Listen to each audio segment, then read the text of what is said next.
Hello and welcome. I am the Suit&Tie Dip&ChewGuy, and this is not a dip or chew review. This is actually the second take of the first installment of the Hand Back the Pack series. The Hand Back the Pack series is about quitting cigarettes. I did have a part one and, as it turned out, part two opener for the series, but this is the first episode, if you will, of that series. And this episode will be of Snus. Okay? Now, I don't like the sound of snus, so I've always called this stuff snus. I will try to stick with the proper pronunciation of it, but if I start slipping, pardon me. Anyway, snus.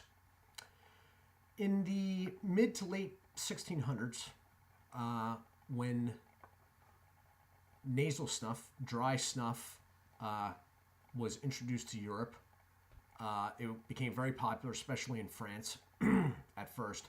But then after that, it diverged in two different directions. One in Northern Europe, in particular Sweden, and the other in North America.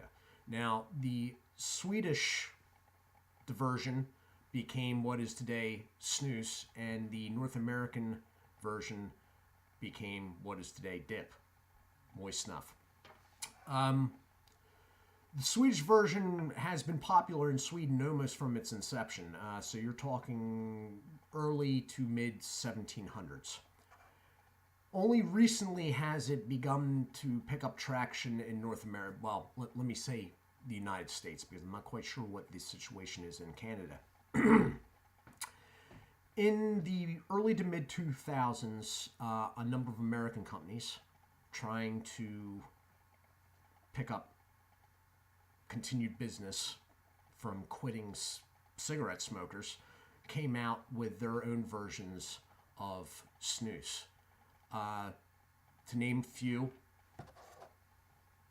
Camel. And for a while, and I'm not sure if it's still around, because there was a couple of rebranding attempts and then it seemed to disappear. It was never as prevalent as in distribution as Camel, but for a while there was Marlboro. All right. I'm not quite sure if Marlboro is still in the market. Camel is. There are 5 or 6 flavors. Some of them only come in small pouches or smaller pouches. People that are very into snus in Sweden, they call them portions. Okay. Any Camel can, they all look like this now. All right. Any one that is silver up here, where Camel is a smaller portion, and ones that are the larger size are one color, the whole can. All right. So this was the large version of Winter Chill. It is empty. Winter Chill being basically a winter green. All right. And this is the small version and only version of Mellow, which is, let me show you. A little bit elongated, but that is sort of comparable to what actual Swedish snus is in size. All right. It is a dry portion in the snus community that is called white portion. Original portions are damp. The bags are stained. Not quite the moisture level of pouched American dip products, but leaning that way, definitely. Then you also have, coming out in 2011, Skoal's version. Now, Skoal's version is considerably larger. It's basically a non-spit form of pouch dip, basically. That's what they're shooting for. It is much thicker, plumper, and in the mouth, if you double it over in your bottom lip, it sort of feels like a pinch. Small pinch, but that's what they're shooting for. Personally, the Skull products, they're quality, but I find the mint in them a little bit overpowering. Okay, they come in this, which is the smooth mint and also mint. They've just gone through a new packaging. The packaging is now somewhat see-through and rounded down here at the bottom of the can. Before they're basically just in dip cans. So all these portions that you're going to see are white portions, dry portions, all right? I am working off some rather old cans that don't have anything in them. This is a very general overlook, okay? Layman's terms, nothing fancy. I'm not really reviewing anything here, okay? So the Camel products, I'm in the Northeast Corridor, the metropolitan area. These things can be found everywhere and anywhere, okay? Originally, when Camel came out, they were in mini refrigerators, okay? That stopped probably close to a decade ago. They're not in refrigerators anymore. The thing with Snus, Snus, see what I'm talking about? The thing with Snus is that it's pasteurized. And the carcinogens, in layman's terms, so snoozers don't get upset with me here, basically the cancer-causing stuff in snus, you can freeze its progression, okay, if it's refrigerated. Thus, you usually see the actual Swedish products in refrigeration units. Camel, originally, when theirs came out, refrigerated the products. They distributed small refrigerators, sort of like General does now. Didn't last very long. The Skull product, no attempt was made. This is a non-spit dip, pouch dip, basically, in my mind. That's not my complaint with it. That serves a purpose, work environments and whatnot. I don't care for the mint. The mint is just, it's like mint, extra mint. Really minty. If you like mint, Skull. If you're trying to get the feel of a dip in your lower lip, Skull. Historically, snus is kept slightly off center in the upper lip, away from the salivary glands, so there's not a lot of spit produced in the first place. If there is any, you can swallow it as it is pasteurized. Now, real quick, because we're moving on here, and this is the second take because the computer locked up on me on the first take. Pretty wide distribution, at least in the Northeast, is General. This is General. General is actually a Swedish import. This is in a miniature refrigerator in stores. Okay? It is also a dry portion. It has a catch lid usually on the top. Even the old version did. This is the second incarnation of it that I know of. All right? That's for used pouches. Don't have a trash can. You put it in the top there. Gone. This is probably, I'm guessing, and I'm not quite sure, it's a Swedish Match product. And that little catch top that you just saw there, that's why you see them now on pouch cans of Timberwolf and Longhorn. Because Pinkerton tobacco is owned by Swedish Match, which I have referenced numerous times through my videos. So don't be like, oh, that's Swedish stuff, that's foreign tobacco. Yeah, well, those foreigners, yeah, they own Redman. Oh, well, you know, they got it out because Redman was having problems.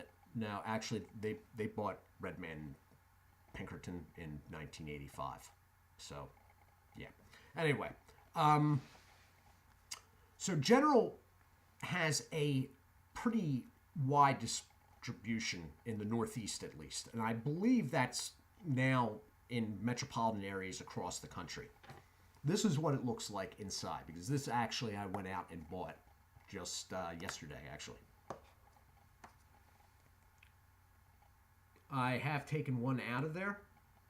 They are dry portions. They are on the smaller side. All right.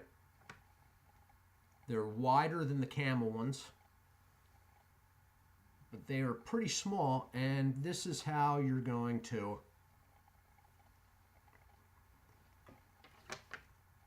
Right now, this is right here. Okay? That's it. No spit. This kind right here is the, I guess they call it classic, maybe.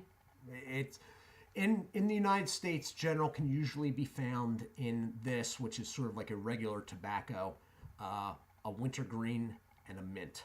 Okay. So I am looking down here because I'm wondering if this is about to freeze up on me again, to tell you the truth. I hope not. If you go to snuscentral.com, you will be opened up to the world of Swedish products. Some of them are very good. This is a very old can of mine of something I really liked. That is Thunder Ultra Strong Raspberry. It's from 2014. And it still smells like raspberry somehow. Okay. It's a 4-year-old can there. And okay. Again, catch lid on the top. So this is just a quick overview of snus. It is a very old traditional way of taking tobacco. It serves a purpose in my mind, whether you're in a work situation or, at college or, anything along those lines where you can't really spit or you really don't want to. Okay. It comes in varying strengths. The American products, a little bit on the lighter side, in my opinion. But I don't have numbers in front of me right now, so don't hold me to that. I like the General. It's a more traditional product put forth in a more traditional manner. SnusCentral.com, if you want to get a fuller view of things, you can order. They have a much larger selection than Northerner. All right. Import charges can get a little bit up there though, but they are being imported. The product is actually coming from Sweden, which is more than I can say for some other online distributors. Anyway, Camel can be found anywhere. Skull, basically anywhere. Marlboro, not sure if it even exists anymore. General, I believe in metropolitan areas can be found across the country. SnusCentral.com if you want to explore Swedish products and a very wide selection. There are also, when you see that, loose products. This stuff does come loose, like loose tobacco. It is very fine. It is much finer than, let's say, Copenhagen snuff. You need a tool or a willingness to really dirty up your hand to make Prillas. The tools are usually like an injection thing. You make a cylinder cube. You press it down. They're called ice tools, the ones I've used anyway. You get a formed piece in that, and then you basically inject it into your upper lip. If not done right, it can be messy. If you make the little ball cylinder cube in your hand, it is definitely messy. In fact, I would not want to do that myself, to tell you the truth. But there is loose products, and that is originally how snus was taken. Okay. Portion pieces, I don't think portions were even invented until like 1970, 71. Anyway, I am the Suit&Tie Dip&Chew Guy.